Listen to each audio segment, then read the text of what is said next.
Kendall Ridley, and I'm a grad student here at Valdosta State University.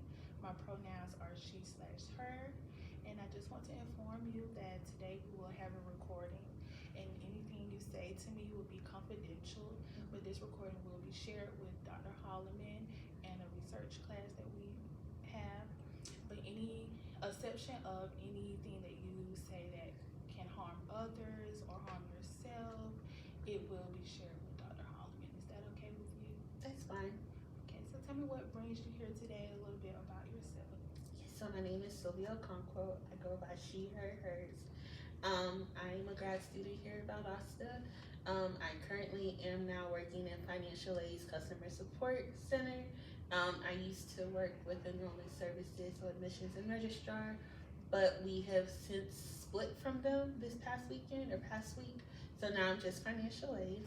And I just kind of want to talk about kind of just feeling overwhelmed with school and work, but also like feeling as though I don't belong in the position that I'm in at work, and just like being in grad school and being a student and like feeling overwhelmed or like I don't belong. Okay. So what I'm hearing is that you had a recent change in your job title, and you may feel overwhelmed with that, with the changes of your job, and then also being in school and balancing, your everyday life. So tell me a little bit about your everyday schedule. So in the morning I wake up and I work from 8 to 5. So usually in the morning I'm a supervisor in the customer support center. So I'm usually grading calls because we do the inbound calls and emails. So I'm grading calls for customer service.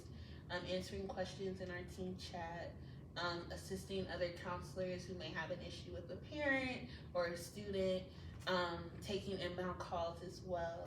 So I think where I kind of feel overwhelmed is that like I'm 28, and so the people that I supervise are older than me, and so I did have an issue with one of my coworkers. She's older than me, but I feel like she doesn't respect my authority because I'm younger than her, and so we've always had like back and forth more so on her end than mine. So like I would tell her something or give her a suggestion, and it would just be like pushback. I've had incidences with her like gaslighting me. So like if I tell her like, hey, when you were on this call with this person, like you didn't mention, this on their file, and that kind of could have helped to make the conversation be smoother. She's like, no, I did say that. And it's like, well, the recording, you didn't mention it, and there's nowhere you said that in the recording. So it's like, no, I did say that. Like, you're not, why would you say that? I didn't say that, and I did say that. And so I think with me, it kind of makes me feel like, okay, I already struggle with questioning myself a lot of the time. So then I'm now in a position where like I have to make decisions. I'm responsible for people, and I just feel like I don't belong in that space because I'm not like the loudest person in the room. I'm not like someone that commands attention. I'm more so like the background character. So now you're trying to put me in the front. I don't want to be in the front. I want to be in the back. And so I think that's kind of trickling into school as well, because like I'll come into school and I'll be in a program and I see like other students and I'm like, dang, like that person, like, they know so much, or this person is really good at this. And then I look at myself and I'm like, dang, maybe I don't belong in this space because these people are like top notch. And I'm like, I don't feel like I'm on their level. So what I'm hearing is that you have concerns that the coworkers that you work with doesn't respect you because of your age, and because that you don't handle situations how any other person would, as a supervisor.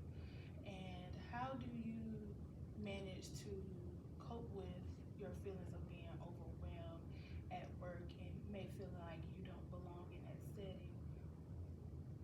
So now I just kind of have an avoidant like coping mechanism. So like I'll avoid it as much as I can. So And then also I do struggle with people pleasing. I have people like very strong people pleasing tendencies. So I tend to like whenever I feel like backlash or if I feel like someone doesn't like me, my instant reaction is okay, so yeah, let's let's calm down a little bit. Let's try to understand it from their perspective. Let's try to work with them. And my director has told me like you have got to stop because they're taking advantage of you, and like you're a leader. Like you can't do their job for them. You can't take on their calls. You can't take on their responsibilities. If they mess up, they need to take ownership of that, and it shouldn't be that you're trying to stop a mistake from happening before it even happens. So when I'm hearing that you have concerns with allowing people to take accountability of their actions. You like you said, she told you that you stop things from happening. So in that settings from you being overwhelmed and doing someone else's, responsibilities, does that cause an increase of stress on yourself and your casework at work? It does. It makes me feel super anxious. And I think that may be where the imposter syndrome kind of comes in.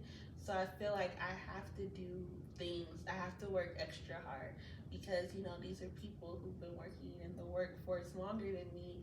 And, like with becoming a supervisor, like I was approached, I've only been working there for like a year, and then they're like, hey, we have an open position and we want to move you up to this position.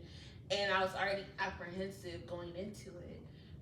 And so like now I think that is kind of because I don't want them to, because I have a fear that they'll see, I guess, what I perceive as the real me, that I feel like I need to do that. Like I need to prove myself in a sense, like prove that, like, yes, I'm meant to be in this position, or just prove that I'm not an imposter. And I think that with work, that's kind of stemming into like school as well, and feeling like I have to prove that I belong like here as well, and that's causing stress for me as well. Do you believe that being an imposter, and do you think that if you would, tell your coworkers, no, as being the supervisor, do you think that would be put extra strain on you guys' relationship? So I started doing that.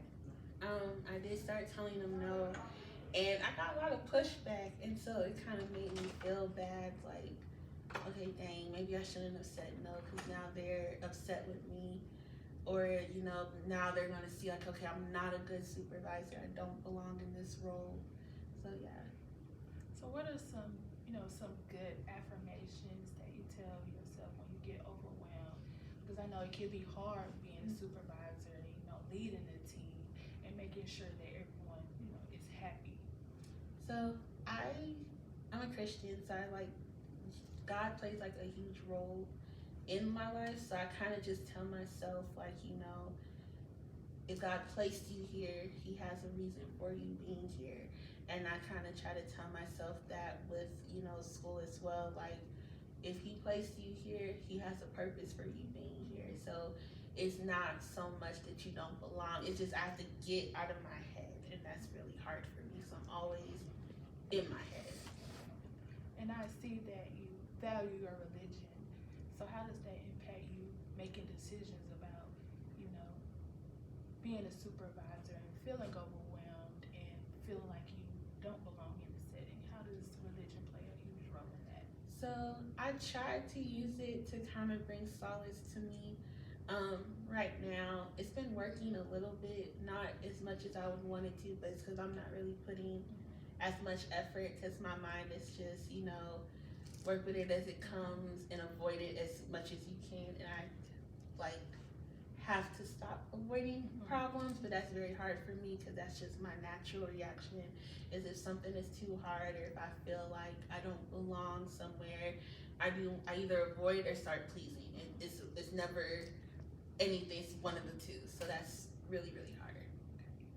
And And do you think that, being consistent with, with your religion and, telling yourself positive things, do you think that would improve, of your feelings of being overwhelmed or feeling as if you don't belong somewhere? I believe it will. I just have to get to a point where I start to believe the things I tell myself, because I tell myself a million things. I don't believe not one of them. But I just say it because it sounds good in the moment. Gotcha. So what are some goals that or boundaries that you're thinking about putting into place that will help you through this transition? I think just kind of reaffirming, decisions that I make. So not like whenever I'm getting pushed back, just standing firm in what I believe. And then when I feel like I don't belong in certain spaces, just kind of reminding myself, like, if you didn't belong, you wouldn't be here. And then just like kind of trying to catch myself when I feel like the need to start pleasing, just being like, okay, like what's meant for you will be for you, and what's not meant for you will not be for you. So just learning to kind of do that. So those are my goals. Just to wrap it up here, I think that you're doing a pretty good job of, supervising the team, because I know how hard that can be, and having your religious background to keep you motivated and allowing you're very self-aware that some changes that you have to be made, and I really think that those goals will help us in our next session coming in and evaluating and making sure that your stress has increased and decreased decreased, and you're making changes to allowing people to see you for who you are, and allowing yourself to know that you are a good supervisor. So for our next